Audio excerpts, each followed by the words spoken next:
صاحب ملاقات زیر بحث ہے، دوسری طرف ٹیلی فونک رابطے بھی ہو رہے ہیں اور روسی صدر پوٹن اور چینی صدر شی جن پنگ کے درمیان بھی رابطہ ہوا ہے، اور پوٹن نے یہ بھی بتایا کہ ایران نے روس سے فوجی مدد کی درخواست نہیں کی۔ آپ نے کہا کہ اگر ایران پاکستان سے مدد چاہے گا تو مشکل، پاکستان ایک ٹف سچویشن میں ہوگا۔ مین وائل یہ ملاقات اور ایران جنگ میں رشیا اور چائنا کا کردار، keeping Pakistan in view as well, آپ ڈائسیکٹ کیسے کرتے ہیں سچویشن کو؟ جی ہاں، بڑی مشکل سچویشن ہے فار ایوری ون، پاکستان کے لیے اسپیشلی۔ دیکھیے جب یہ ملاقات ہو رہی ہے، اب مجھے نہیں پتا ٹو واٹ ایکسٹینٹ پاکستانیوں نے چائنیز کو ان کانفیڈنس لیا ہے کہ نہیں لیا۔ میرا خیال ہے، امید ہے کہ لیا ہوگا، کہ ہم چاہ رہے ہیں کہ امریکہ کے پریزیڈنٹ کے ساتھ ملیں and we are keeping you informed, اور ہم یہ ایشوز کھڑا کرنا چاہتے ہیں۔ اور یہاں تک کہ میرا خیال ہے کہ اگر ان کو موقع ملے گا تو جو بھی باتیں وہاں ہوئی ہیں they would be well advised to convey all that to the Chinese۔ اس وقت آپ بڑے خطرناک موڑ پہ کھڑے، اس طرف چائنا کی آپ ہیلپ لے رہے ہیں for your security and for your defense، اس طرف آپ امریکہ کی ہیلپ لے رہے ہیں for your resources, for your economic well-being، تو you are dependent on both۔ اور اگر آپ سے غلطی ہوگی نا، ایک ٹلٹ ادھر چلی گئی یا ادھر چلی گئی، تو you will lose the trust and support of the other۔ اور اسپیشلی جب امریکہ اور چائنا جو ہیں they are not just competing, they are in confrontation at some level or the other۔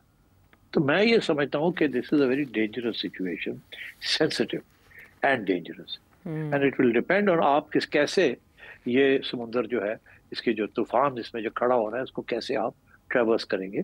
بڑی سٹلٹی ریکوائر ہوگی، بیلنسنگ ایکٹس ریکوائر ہوں گے، کانفیڈنسز لینے کی ضرورت پڑے گی، اور بڑا طریقے کے ساتھ ڈپلومیٹکلی آپ کو سٹیئر کرنا پڑے گا۔ You don't want to antagonize Iran, you don't want to antagonize China, you don't want to antagonize America۔ America wants some support from you, China does not want you to tilt over towards America, and Iran wants as much support as it can get from you۔ ابھی آپ نے دیکھا نہیں ایران کی parliament کے اندر آپ کی تعریفیں ہو رہی تھی، جی شکریہ پاکستان۔ آپ کا کیا خیال ہے، آپ کا کیا خیال ہے اسرائیل کے اندر اس کو کیسے دیکھا جا رہا تھا، یا امریکن وائٹ ہاؤس میں اس کو کیسے دیکھا جا رہا تھا؟ تو you know these are all things that you have to be very careful about۔ So I think keeping the Chinese informed, in confidence, and keeping the Americans a little bit at arm's way without sort of pushing them away will require a lot of dexterity۔ اچھا، اتنی complex situation کا تو جو منطقی حل وہ یہی دکھائی دیتا ہے کہ کسی طرح سے جنگ بندی ہو جائے۔ سٹ صاحب، تبصرے یہ بھی آ رہے ہیں کہ ڈونلڈ ٹرمپ پورا ارادہ رکھتے تھے کہ وہ اسرائیل کا ساتھ دیں گے اور جنگ میں کود جائیں گے، لیکن اس ملاقات نے تھوڑا ڈائیورٹ کیا یا انہیں سوچنے پہ مجبور کیا، جس کے بعد انہوں نے وال اسٹریٹ جرنل کی اس خبر کی بھی تردید کر دی۔ ڈو یو تھنک کہ ایسا ہوا ہوگا، ایسا کوئی مشورہ دیا گیا ہوگا یا ایسی کوئی بات کی گئی ہوگی؟ مین وائل جو فرانس کا، برطانیہ کا اس سلسلے میں کردار ہے، جرمنی کا اس سلسلے میں کردار ہے، آپ اس کو کیسے دیکھ رہے ہیں؟ کس طرح سے بادل ڈیفیوز ہو سکتے ہیں سچویشن کے کہ جنگ بندی کی طرف بات جائے؟ ایک دو دن میں آپ سمجھتے ہیں کہ کوئی فیصلہ کن پیش رفت ہوگی؟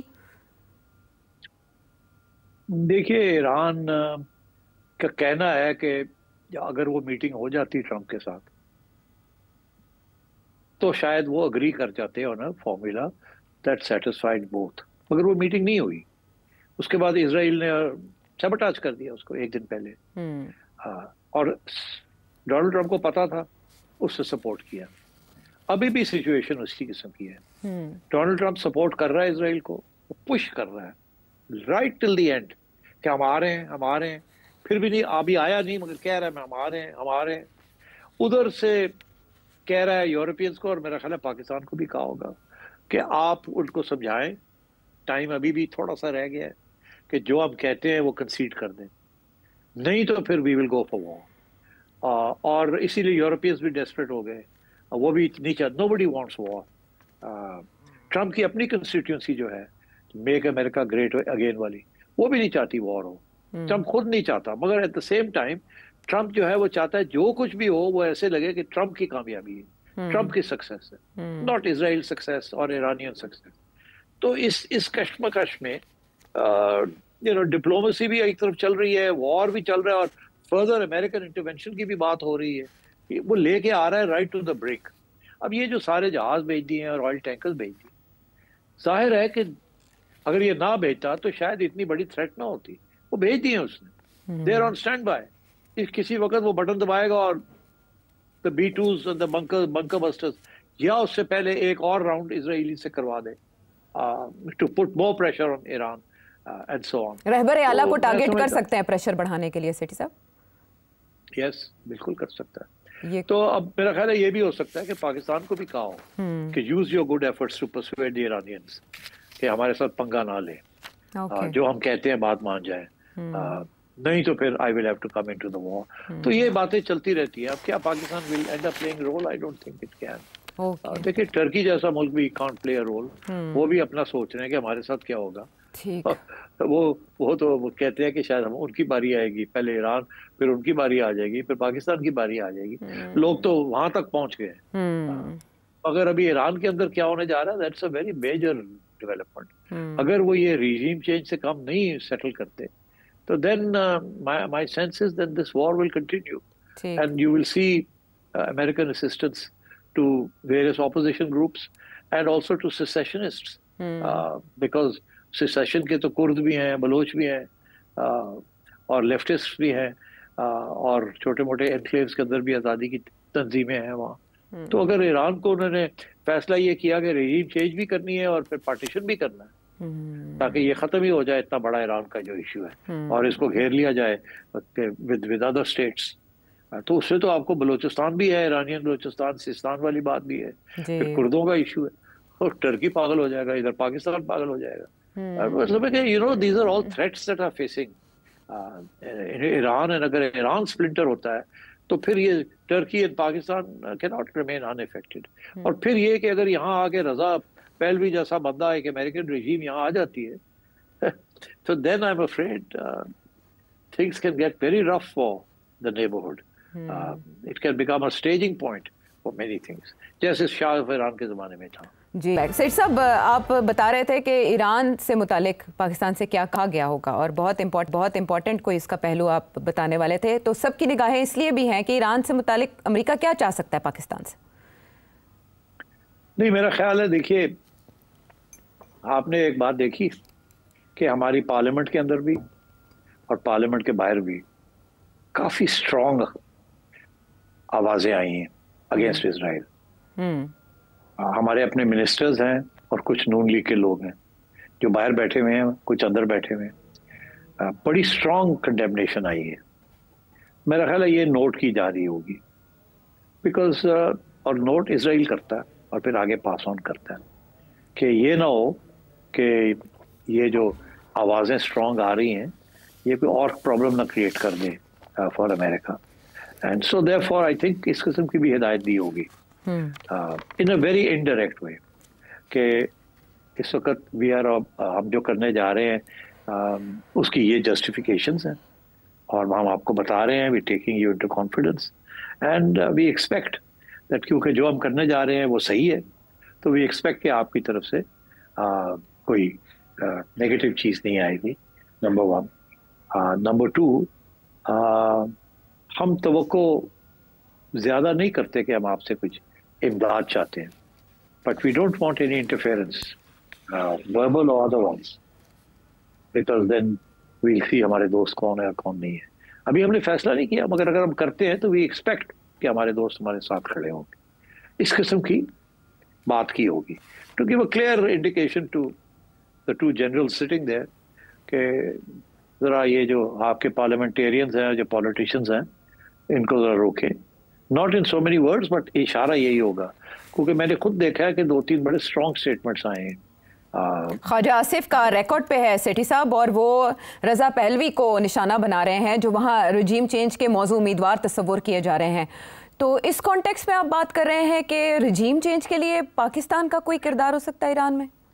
देखिए, ये तो उसने नहीं कहा होगा कि हम रजीम चेंज के लिए जा रहे हैं, मगर सबको पता है कि दैट इज़ द ऑब्जेक्टिव, कि रजीम चेंज इज़ द ऑब्जेक्टिव। उसके बगैर America and Israel can never rest assured कि ये न्यूक्लियर प्रोग्राम रिवाइव नहीं होगा एंड सो ऑन। देखिए ना, उनका तो बड़ा स्ट्रेट फॉरवर्ड, उन्होंने रजीम चेंज हर जगह पे करा दी है। उन्होंने लिबिया में करा दी है, उन्होंने सीरिया में करा दी है, ठीक, उन्होंने पैलेस्टाइन के अंदर कराने की कोशिश की है, एलिमिनेट करने की कोशिश की है एंड सो ऑन। तो अब वो वक्त तो था कि अब ईरान में they want regime change in Iran because उनका ख्याल था कि ईरान ये सब चीज़ों के पीछे है, and that was a fact. A proxies थी in many ways for Iran. तो इसलिए Iran was the ultimate target. And I think अभी वो सब सबको, क्योंकि उनके बड़े असासे हैं मिडिल ईस्ट के अंदर, और अगर ईरान ने उन असासों को अटैक किया तो फिर और भी मसला बन जाएगा, बिकॉज वो सारे असासे जो है इनके मुस्लिम ममालिक में हैं। तो फिर पाकिस्तान के लिए बड़ा प्रॉब्लम बन जाएगा अगर सऊदी अरेबिया या यूएई या कुवैत या बहरीन या कतर इन चीज़ों के ऊपर ईरान ने अटैक कर दिया, बिकॉज अमेरिकन एसेट्स हैं वहाँ। तो then we will be in a very difficult situation. हम कहाँ खड़े हैं फिर अगर सारे ये सब के ऊपर ईरान अटैक करता है और फिर काउंटर अटैक आती है, तो फिर वेयर अभी हम कहाँ स्टैंड। तो आपको याद होगा कि एक वक्त था जबकि एमबीएस ने हमसे इमदाद मांगी थी अगेंस्ट द हूथीज जी। उस वक्त नवाज शरीफ साहब की हुकूमत थी आखिरी स्टेजेस, और मेरा जो अंडरस्टैंडिंग है कि नवाज शरीफ साहब का ये ख्याल था कि सऊदी अरेबिया को हम ना नहीं कर सकते, मगर इमरान खान साहब बाहर बैठे हुए थे और उनका बड़ा सख्त प्रेशर था, सवाल ही पैदा नहीं होता कि हम इन्वॉल्व हो जाएं। और पार्लियामेंट के अंदर काफी शोर पड़ा तो मियां साहब पीछे हट गए, और वो एमबीएस ने वो बात भूली नहीं। उसको ये भी याद था कि मियां साहब पीछे हट गए, ये भी याद था कि इमरान खान ने पीछे हटवाया था। तो उसके फिर कॉन्सिक्वेंसेस होते हैं ना। और ये भी मैं आपको कह दूं कि नून लीग के जाती तौर पे जो शरीफ फैमिली के जो तल्लुकात थे पहले सऊदी रेजीम के साथ, उसके सब में तल्लुकात नहीं है इनके एमबीएस के साथ। वो पहले जो तल्लुकात थे with the earlier regime, earlier ruling family, वो उस किस्म के नहीं है इधर, और इस किस्म की मिसअंडरस्टैंडिंग्स भी हैं और इश्यूज भी हैं। बहरहाल एनीवे, सो मैं ये कह रहा हूँ आपसे कि इस किस्म की बातें हुई होंगी वहाँ, क्लियर इंडिकेशंस दी गई होंगी ट्रम्प साइड। अब हमने क्या कहा, मैं नहीं समझता कि हम कोई ऐसी बात कर सकते थे जिसके साथ जो वो कह रहा था उसको हम डिनाई करते। हमने सुन ली होंगी, कहीं हमने हाँ में हाँ मिला दी होगी, कहीं रीअश्योरेंस दे दी होगी, और कहीं चुप कर गए होंगे सुन के, ताकि ये रिकॉर्ड पे ना आए। कोई ऐसी बातें भी होती है, but as far as Trump is concerned उसने जो भी पैगाम देना था वो दे दिया होगा। ये सारे जंग के जो थिएटर है, इसके अंदर आर्टिलरी शेल्स और मिसाइल्स का शॉर्टेज है ना सब साइड्स में। यूक्रेन गवर्नमेंट के पास भी, सोवियत यूनियन में भी, पाकिस्तान में भी इतने नहीं है, और ईरान में भी। कल को ये हो सकता है ईरान टर्न्स टू पाकिस्तान से हमें ये दे दें, हमें ये दे दें, तो फिर हम क्या करेंगे? हम देंगे या नहीं देंगे? देते हैं तो अमेरिका जो है उसको पता चल जाएगा आपने दिया है, तो फिर आसमान गिरने की इम्कान होगा आपके ऊपर।